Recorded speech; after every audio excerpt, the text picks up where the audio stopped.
ഇന്ന് ഞാൻ ചെയ്യാൻ പോകുന്ന കറി എന്നാന്ന് വെച്ചാൽ ഹൈദരാബാദി ഫിഷ് കറിയാണ് ചെയ്യുന്നത്.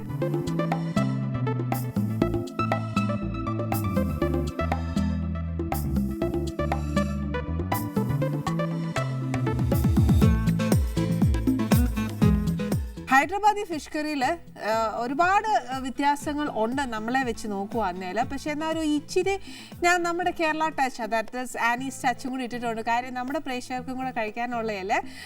കുറേ പേർക്കാണെങ്കിൽ ഈ പറഞ്ഞ പോലെ ഒരുപാട് എള്ളിടുന്നതോ ജീരകം ഇടുന്നതോ ഒന്നും പിടിക്കുകയില്ല. പക്ഷെ അപ്പോൾ നമ്മൾ എന്നാ ചെയ്യണം, നമ്മളെ കേരളക്കാരുടെ ടേസ്റ്റും കൂടി ഇതിനകത്ത് മിക്സ് ചെയ്താലേ അതിനൊരു ടേസ്റ്റ് ഉണ്ടാവത്തുള്ളൂ. ഇന്ന് നമ്മൾ ചെയ്യാൻ പോകുന്നത് ഹൈദരാബാദി ഫിഷ് കറിയാണ്. ഹൈദരാബാദി ബിരിയാണിയാണ് ഏറ്റവും കൂടുതൽ ഫേമസ് ആയേക്കുന്നത്. പക്ഷെ നമ്മൾ അങ്ങനെ വിട്ടൊക്കെയല്ല, ഫിഷ് കറി ആണെങ്കിലും അവരുടെ ഭയങ്കര ടേസ്റ്റാണ്. ഓരോ നാടിനും ഓരോ കറികൾക്ക് ഓരോ സ്പെഷ്യാലിറ്റി ഉണ്ട്.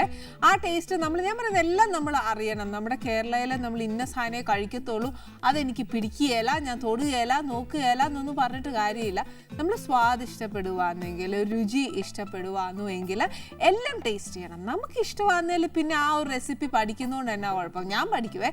അതിനി പേര് ഹോട്ടലായാലും 5 സ്റ്റാറിലായാലും ഒരു സാധാ കടയിൽ പോയാലും ശരി, എനിക്ക് ഇഷ്ടപ്പെട്ട ഒരു വിഭവം ആണെന്നേൽ ഞാൻ ആ ഉണ്ടാക്കിയ ആളെ ഒന്ന് വിളിപ്പിച്ചേച്ച് അതെങ്ങനെയാണ് ചെയ്തേക്കുന്നതെന്നൊക്കെ ചോദിച്ചു മനസ്സിലാക്കി വീട്ടിൽ ട്രൈ ചെയ്യും. പക്ഷെ അവർ അത്രയും ടേസ്റ്റ് വരികയില്ലേലും ഈ പറഞ്ഞ പോലെ അതിന് വേണ്ടി ഞാൻ ആ ടേസ്റ്റ് എത്തിക്കാൻ വേണ്ടി ശ്രമിക്കാറുണ്ട്. അത് എന്നും അതുണ്ടാക്കി ശ്രമിക്കുകയല്ല, ചെയ്യുമ്പോഴൊക്കെ മാക്സിമം അത് ഇന്ന ചേർത്താൽ ശരിയാവും. നമുക്ക് ആ ടേസ്റ്റ് എത്രയായാലും നമ്മുടെ നാവിലുള്ളിടത്തോളം കാലം ആ ടേസ്റ്റ് കിട്ടാൻ വേണ്ടി നമ്മൾ ശ്രമിക്കും. ഞാൻ ശ്രമിക്കാറുണ്ട്. അങ്ങനെ ശ്രമിച്ച് പഠിച്ച കുറേ കറികളാണ് നമ്മളിവിടെ ചെയ്തത്. ഇന്ന് ഫിഷ് കറി എങ്ങനെയാണ് ചെയ്യുന്നതെന്ന് നോക്കാം. അതിൻ്റെ ഇൻഗ്രീഡിയൻസ് എന്താണെന്ന് നോക്കാം. ഇതിനൊരു ഇച്ചിരി എള്ള് വേണം, പിന്നെ ഒരു ഇച്ചിരി തേങ്ങായ, കുറച്ച് കപ്പലണ്ടി,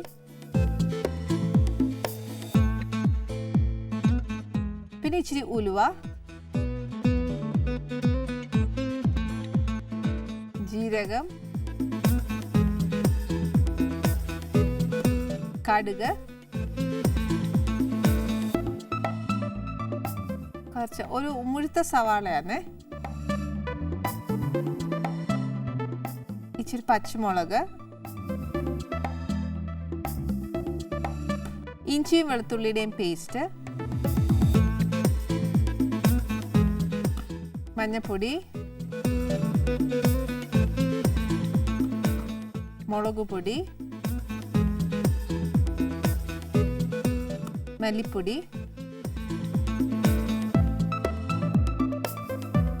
പുളിയാന്നു ഇത്,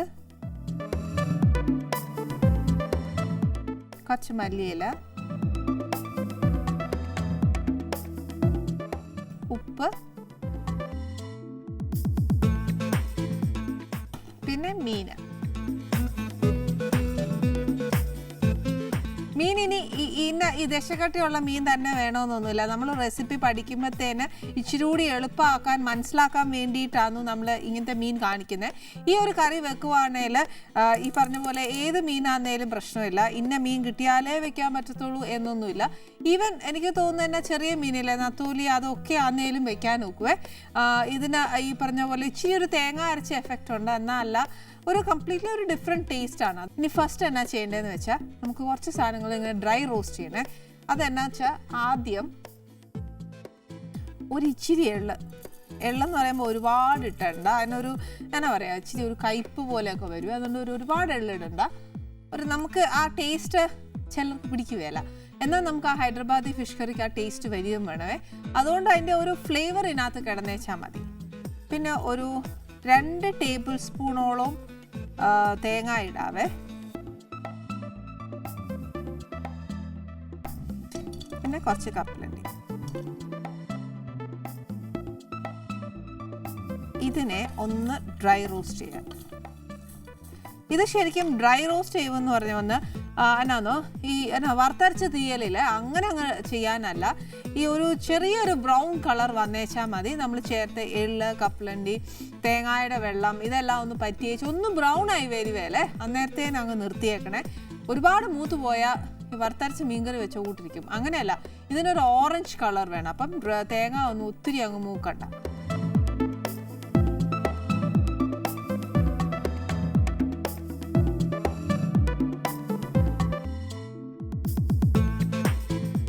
ഇപ്പം നമ്മൾ വറുത്ത കപ്പലണ്ടി മേടിക്കുവാന്നേൽ അതാന്നേ കുഴപ്പമില്ല. പിന്നെ ചിലപ്പോൾ നമുക്ക് കടയിൽ ചെല്ലുമ്പോഴത്തേന് എന്നാ പറയുക ഉപ്പിട്ടൊക്കെ കപ്പലണ്ടി കിട്ടുവേ പാക്കറ്റിൽ, അത് മേടിച്ചിങ്ങനെ ഇടുവാന്നേലും കുഴപ്പമില്ല. പക്ഷേ ആ കപ്പലണ്ടിക്കാന്നേലും ഉപ്പുണ്ട്. അപ്പോൾ കറിയിൽ ഉപ്പ് ചേർക്കുമ്പോൾ മാത്രം ഒന്ന് ശ്രദ്ധിച്ചേച്ചാൽ മതിയേ. ഈ വറുത്തരച്ച തീയൽ പോലെ ആക്കല, അതിന് പകരം ഞാൻ പറഞ്ഞത് ഇത്രയും ഒന്ന് ബ്രൗൺ ആയാൽ മതി. ആ ഒരു ഡ്രൈ റോസ്റ്റില്ലേ, ആ തേങ്ങ ഒരു അവിടെ ഇവിടെ ഇങ്ങനെ ഒന്ന് ബ്രൗൺ ആയേച്ച് എന്നാ പറയുക തേങ്ങയ്ക്കകത്ത് ഉള്ള ആ ഒരു എന്നാ പറയുക വെള്ളത്തിൻ്റെ ഒരു മയമില്ലേ, അതെല്ലാം ഒന്ന് പോയി കിട്ടിയേച്ചാൽ മതി. പിന്നെ ഈ ചട്ടിയെ തന്നെ വെക്കുമ്പോൾ ഒരു കാര്യം കൂടെ ശ്രദ്ധിച്ചോണം, ഇച്ചിരി ഇളക്കി കൊടുത്തോണേ. അല്ലെന്നുണ്ടെങ്കിൽ അങ്ങ് നല്ലതായിട്ട് അങ്ങ് മൂത്ത് പോവും. ഇല്ലെന്നുണ്ടെങ്കിൽ നമുക്ക് അരയ്ക്കാനുള്ള ഏത് ജാറാന്ന് വെച്ചാൽ അതിലോട്ട് അങ്ങ് മാറ്റിക്കും, അതായിരിക്കും കുറച്ചുകൂടെ നല്ലത്. ചിലപ്പോൾ ജോലിയൊക്കെ ചെയ്തുകൊണ്ടിരിക്കുന്നതിൻ്റെ കൂട്ടത്തിൽ നമ്മളിതങ്ങ് മറക്കുവേ, അന്നേരം അങ്ങ് മൂത്ത് പോവും.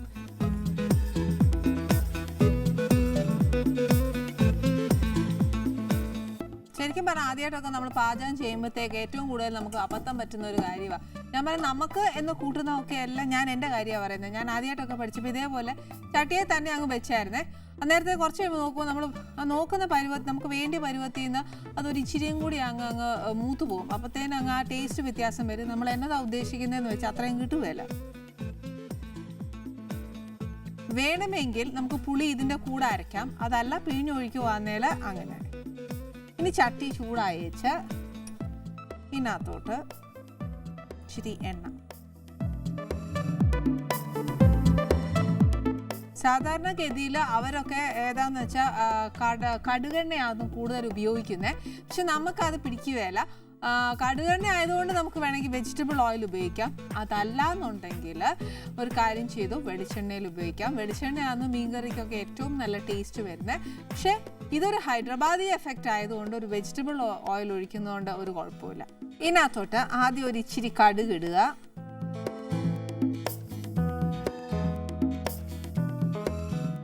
അതിൻ്റെ കൂടെ ഒരു ഇച്ചിരി ഉലുവായ, പിന്നെ ഒരു നുള്ള് ജീരകവേ. കടുകും ഉലുവായും ഒന്ന് പൊട്ടിയതിന് ശേഷം ഇതിനകത്തോട്ട് ഉള്ളി.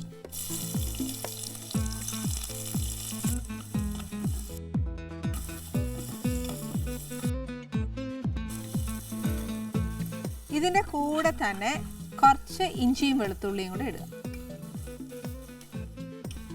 ഇഞ്ചിയും വെളുത്തുള്ളിയും കൂടെ അരച്ചതൊരു 3/4 ടീസ്പൂണോളം ഇട്ടേച്ചാൽ മതി. പിന്നെ നമുക്ക് എരിവ് അനുസരിച്ച് പച്ചമുളക് ഒന്നെങ്കിൽ കീറിയിടാം, അതല്ല കുഞ്ഞായിട്ട് അരിഞ്ഞിടണമെങ്കിൽ അങ്ങനെ ഇടാം. കീറിയിടുന്നതാണ് കുറച്ചുകൂടെ നല്ലത്. പക്ഷെ ഞാനിങ്ങനെ അരിഞ്ഞൂന്നേ ഉള്ളൂ കേട്ടോ.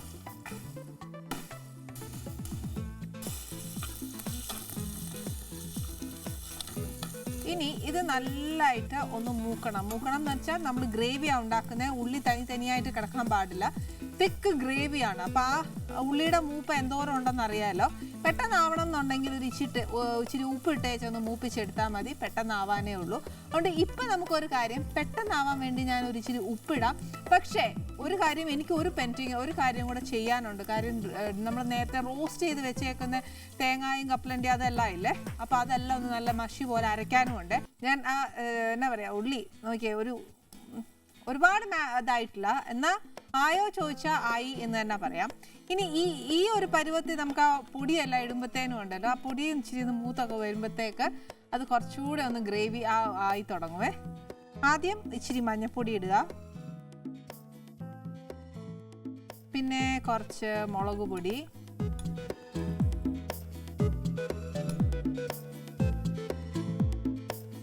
കുറച്ച് മല്ലിപ്പൊടി.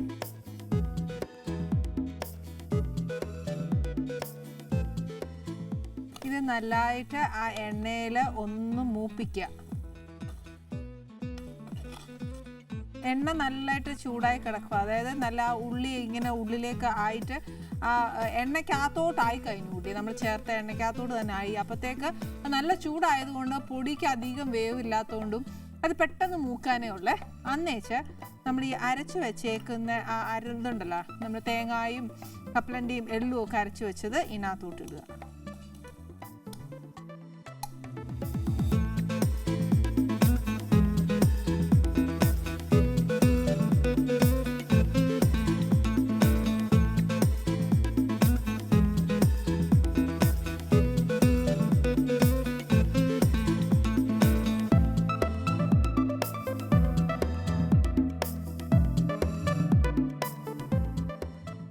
ഇതിനകത്തോട്ട് ഒരു ഇച്ചിരി പുളി ഒഴിക്കുക. പുളി എന്ന് പറയുമ്പം ഒരുപാട് വേണ്ട, ആവശ്യത്തിന് മതിയാവും.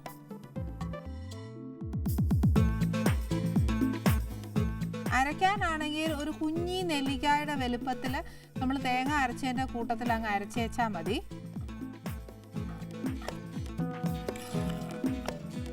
ഒരു ഇച്ചിരിയും കൂടെ വെള്ളം വേണം.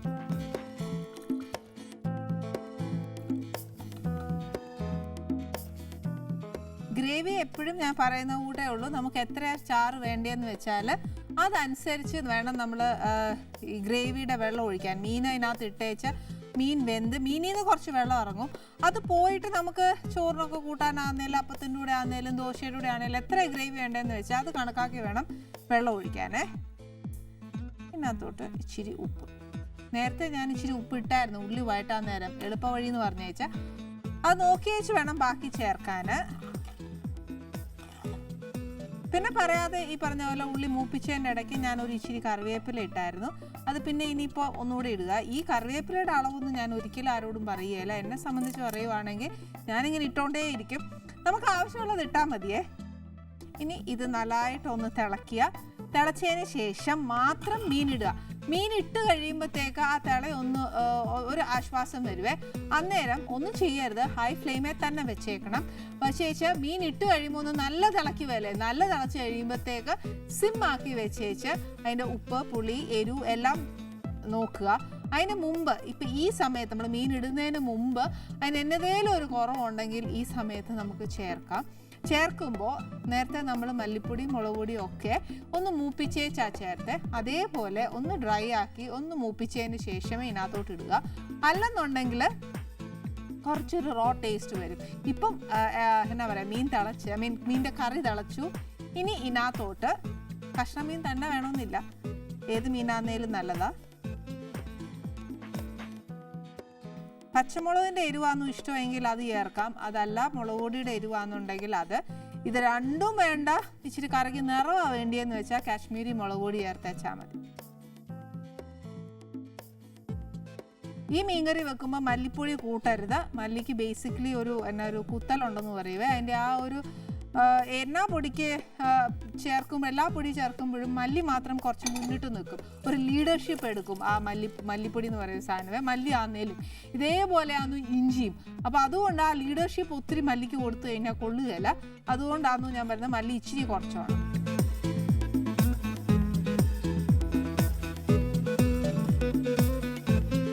മീനിട്ട് കഴിഞ്ഞാൽ തവിയിട്ട് ഇളക്കല്ലെന്ന് പറയും അമ്മച്ചിമാര്.